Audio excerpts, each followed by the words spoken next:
Hello students, आज हमारे video में हम देखने वाले हैं लिंग्विस्टिक्स के अंतर्गत an introduction of traditional grammar. जो ट्रेडिशनल ग्रामर है उसका इंट्रोडक्शन हमारे वीडियो में आज हम देखने वाले हैं।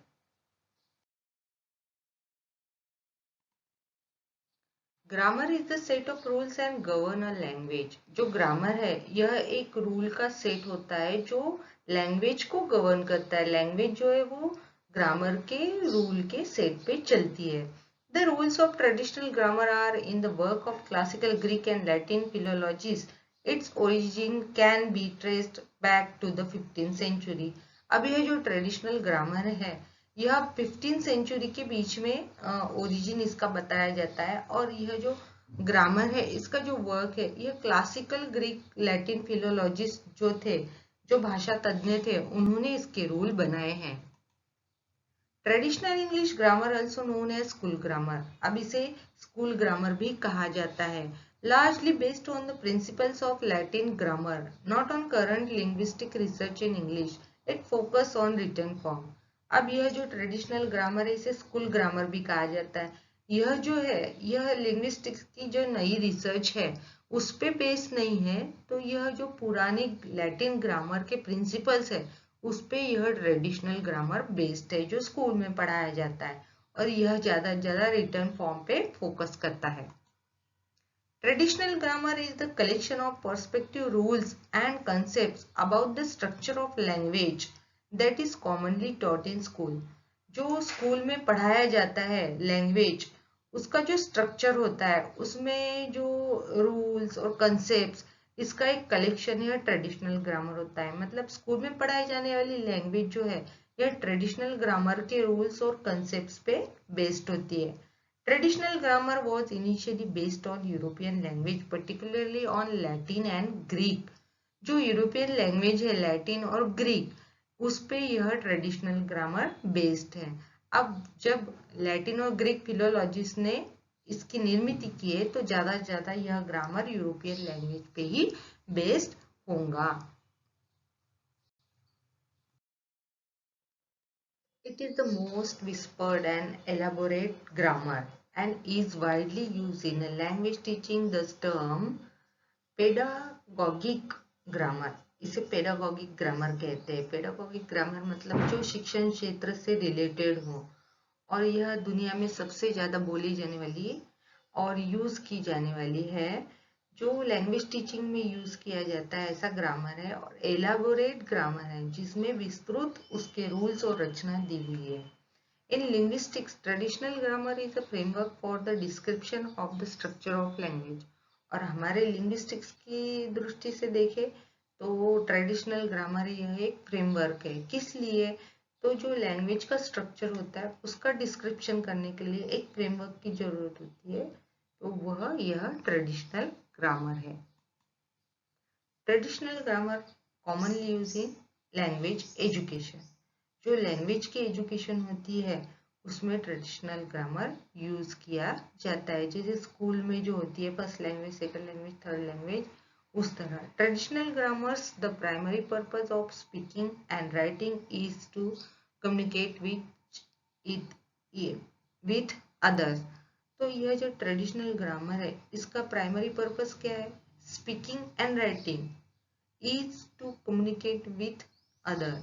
और इसका जो प्राइमरी पर्पज है बोलना और लिखना, वह क्या है? तो दूसरों के साथ कम्युनिकेट करना।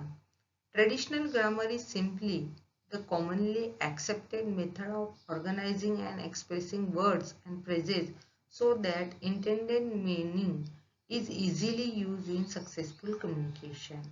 अब यह ट्रेडिशनल ग्रामर जो है इसका जो मेन मेथड क्या है कि शब्दों को इस तरह ऑर्गेनाइज करना या एक्सप्रेस करना शब्दों या फ्रेज को कि जब हम कम्युनिकेशन करते हैं तो हमें जो मीनिंग चाहिए वो हम इजीली उसमें से बता सके।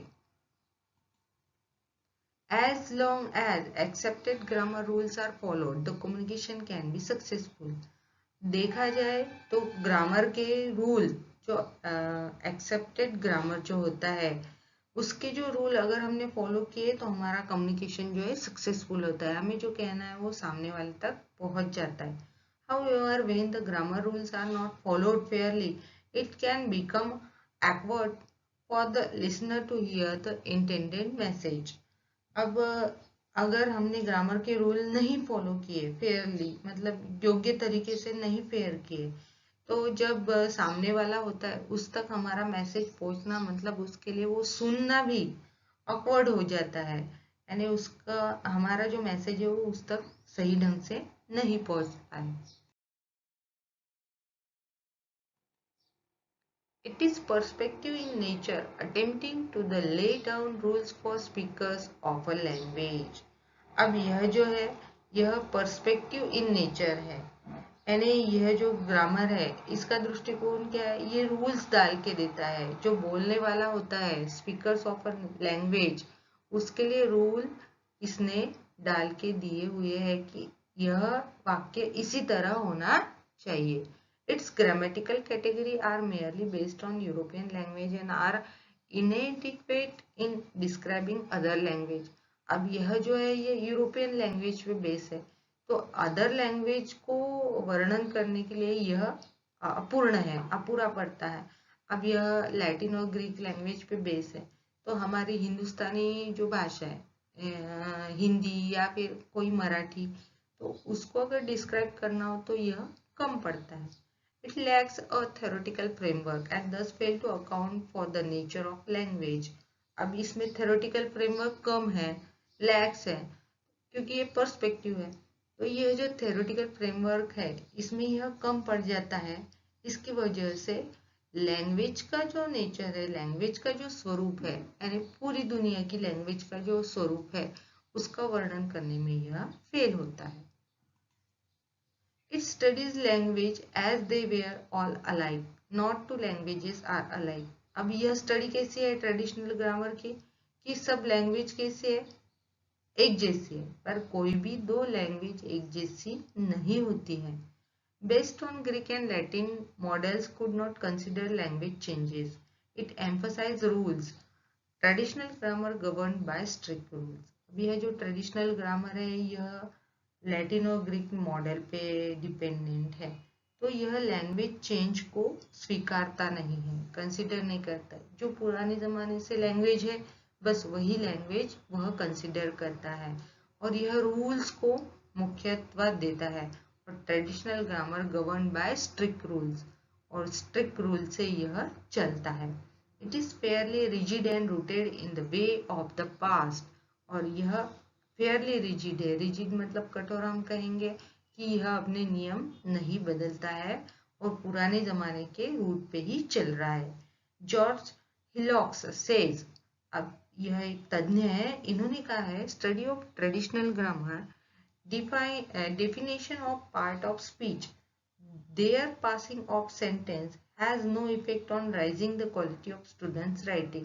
अब ये जो ट्रेडिशनल ग्रामर की स्टडी है इसमें जो पार्ट्स ऑफ स्पीच के डेफिनेशंस दिए हुए और पुराने जमाने के हिसाब से जो सेंटेंस का वाक्य रचना है, यह हमारे स्टूडेंट के राइटिंग क्वालिटी को बढ़ाने के लिए इफेक्टिव नहीं है. अब हम देखेंगे कैरेक्टरिस्टिक्स ऑफ ट्रेडिशनल ग्रामर. ये जो ट्रेडिशनल ग्रामर है इसके कुछ कैरेक्टरिस्टिक्स है जिसपे यह चलता है. उसमें सबसे पहला है parts of speech. Traditional grammar organises words based on a different parts of speech.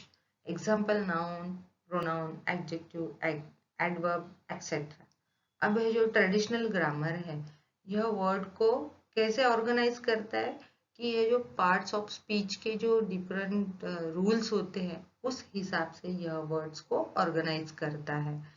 जैसे हम कहेंगे नाउन, प्रोनाउन, एडजेक्टिव, एडवर्ब, यह पार्ट्स ऑफ स्पीच है और इनको ऑर्गेनाइज करके यह ग्रामर चलता है.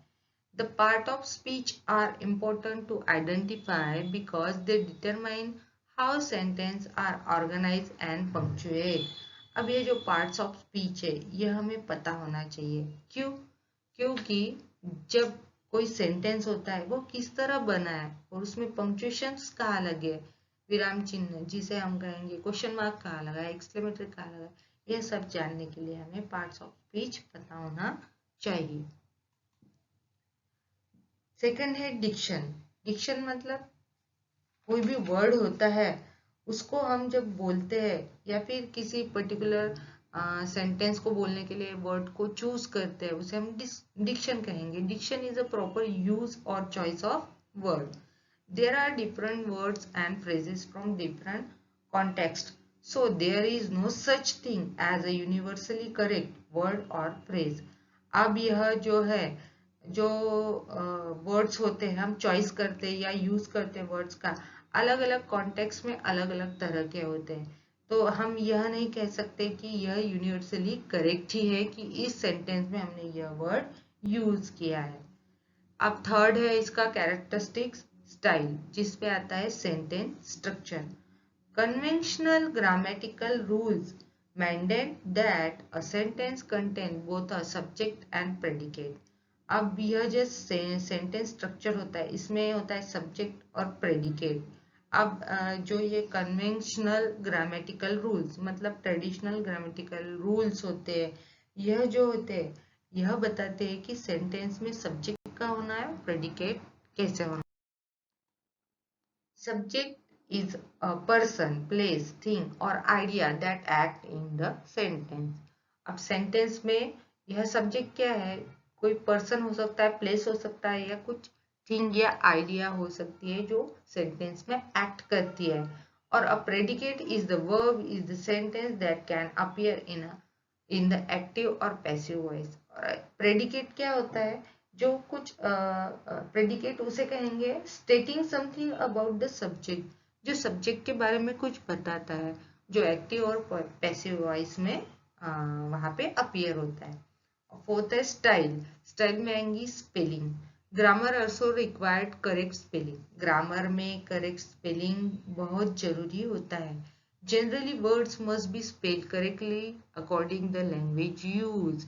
और जनरली जैसे लैंग्वेज यूज कर रहे हैं हम, तो वर्ड्स की स्पेलिंग करेक्ट ही होनी चाहिए, ऐसा ट्रेडिशनल ग्रामर का रूल है। पंक्चुएशन फिफ्थ कैरेक्टरिस्टिक्स है पंक्चुएशन। पंक्चुएशन मतलब अलग अलग जो मार्क्स होते हैं, क्वेश्चन मार्क्स, एक्सक्लेमेटरी मार्क्स, यह जो है ये रूल के हिसाब से उस ट्रेडिशनल ग्रामर में यूज किया जाता है। The basic rule of punctuation require that each sentence conclude with a punctuate mark। अब इसका बेसिक रूल क्या है कि हर सेंटेंस में पंक्चुएशन मार्क होना ही चाहिए, वो क्वेश्चन मार्क हो या एक्सक्लेमेशन हो या फुल स्टॉप हो। The rules that govern the appropriate use of each of these marks। English grammar, अब हमने देखा कि ट्रेडिशनल ग्रामर के कैरेक्टरिस्टिक्स हमने देखे कि डिक्शन किस तरह यूज होता है, स्पेलिंग, पंक्चुएशन को किस तरह महत्व है, सेंटेंस स्ट्रक्चर को किस तरह महत्व है, उसके बाद पार्ट्स ऑफ स्पीच को किस तरह महत्व है। यह जो ट्रेडिशनल ग्रामर है यह पूरी तरह अपने रूल पे ही चलता है। और ये रूल जो है वो लैटिन और ग्रीक, ये जो फिलोलॉजिस्ट है इन्होंने जो बनाए थे उसी रूल पे अब तक चलते आ रहा है। पर अगर किसी मान्यता प्राप्त अगर ग्रामर के रूल हम फॉलो करेंगे तो हमें जो मीनिंग सामने वाले को बताना है, कम्युनिकेट करना है, वो परफेक्ट होता है। इसलिए यह ग्रामर स्कूल में पढ़ाया जाता है। ये बेसिक फ्रेमवर्क है लैंग्वेज स्ट्रक्चर के लिए, इसलिए इसे स्कूल ग्रामर भी कहा जाता है। English grammar is an art bye which we can read, write, speak English correctly। अब यह जो इंग्लिश ग्रामर है यह एक तरह का आर्ट है जिसकी मदद से हम पढ़ सकते हैं, लिख सकते हैं, बोल सकते हैं इंग्लिश को करेक्टली। इस तरह आज हमने हमारे वीडियो में ट्रेडिशनल ग्रामर का इंट्रोडक्शन देखा है। If you like my video please subscribe my channel. Please like share and comments on video. और प्लीज मेरे चैनल को सब्सक्राइब कीजिए, लाइक कीजिए, शेयर कीजिए और कमेंट्स भी कीजिए। Thank you.